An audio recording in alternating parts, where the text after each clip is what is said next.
क्या आपने कभी ऐसा महसूस किया है कि आप पूरी दुनिया में अकेले हैं, जैसे आपकी आवाज किसी तक पहुंच ही नहीं रही? स्टूडेंट एक ऐसी ही लड़की की कहानी है जो दुनिया से नहीं, खुद से भी लड़ रही थी। स्वागत है आपका ओरेकल स्क्रीन में। मिलिए हमारी हीरोइन से, जंग मीरे। कहानी शुरू होती है 14 साल की एक शर्मिली, चुपचाप रहने वाली लड़की जंग मीरे से। वो स्कूल में सबसे अलग थलग रहती है। क्लास में कोई दोस्त नहीं, सब उसे इग्नोर करते हैं और कुछ तो उसे परेशान भी करते हैं, लेकिन मीरे कभी शिकायत नहीं करती। वो सब कुछ चुपचाप सहती है। उसका एकमात्र सहारा है उसका कंप्यूटर और ऑनलाइन गेम्स। वहां वो एक वॉरियर है, एक हीरो जो अपने इमेजिनेशन की दुनिया में सबसे मजबूत है। घरेलू जिंदगी जहां सुकून नहीं, सिर्फ डर है। घर का माहौल भी बहुत दर्दनाक है। उसका पिता शराबी और हिंसक है, छोटी छोटी बातों पर गुस्सा करता है और उसे मारता है। मीरे की मां नहीं है। हर रात वो अपनी डायरी में लिखती है। वो खुद को स्टूडेंट बुलाती है, एक ऐसा इंसान जिसे कोई नहीं जानता और शायद कोई जानना भी नहीं चाहता। पहली दोस्ती, बैक हब की एंट्री। स्कूल में उसकी मुलाकात होती है एक नई लड़की से, बैक हब, जो निडर है, खुलकर बोलती है और हर किसी की नजरों में रहती है। बैक हब मीरे से दोस्ती करना चाहती है। धीरे धीरे मीरे का दिल खुलने लगता है। पहली बार वो किसी के साथ हंसती है, बातें करती है।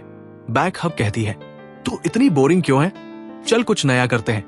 राइटिंग कॉन्टेस्ट और उम्मीद की किरण। स्कूल में एक राइटिंग कॉन्टेस्ट का ऐलान होता है। मीरे डिसाइड करती है कि वो भी हिस्सा लेगी। वो अपनी दुनिया, अपने दर्द और अपनी भावनाओं को शब्दों में ढालती है। उसकी कहानी में वो सब होता है, अकेलापन, डर और एक लड़की जो बोलती नहीं लेकिन बहुत कुछ महसूस करती है।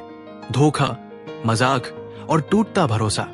लेकिन जिस डायरी में मीरे ने अपनी पूरी सच्चाई लिखी थी, उसे बैक हब और उसके दोस्तों ने चुरा लिया। वो उसकी कहानी को सबके सामने पढ़ते हैं और उसका मजाक उड़ाते हैं। मीरे पूरी तरह टूट जाती है। वो सोचती है कि शायद वो सच में एक गलती है, एक एहसासहीन इंसान जिसे कोई नहीं समझता।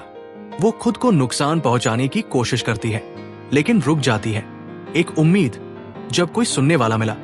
एक टीचर उसे समझते हैं। वो उससे बात करते हैं और कहते हैं, तुम कमजोर नहीं हो मीरे, तुम्हारा दर्द तुम्हारी ताकत बन सकता है, लेकिन पहले तुम खुद को मानो कि तुम मायने रखती हो।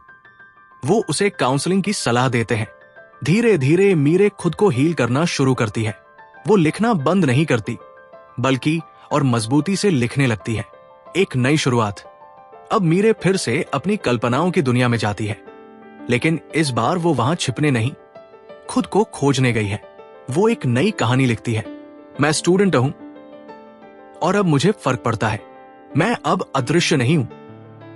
हम सबके अंदर एक स्टूडेंट होता है जो कभी कभी चुप रहता है, डरता है और खुद को कमजोर मान लेता है। लेकिन अगर कोई हमें समझ ले या हम खुद को सुन ले, तो हमारी कहानी भी बदल सकती है। ऐसे हाई इमोशनल एक्सप्लेनेशंस के लिए सब्सक्राइब करिए हमारे चैनल को अभी।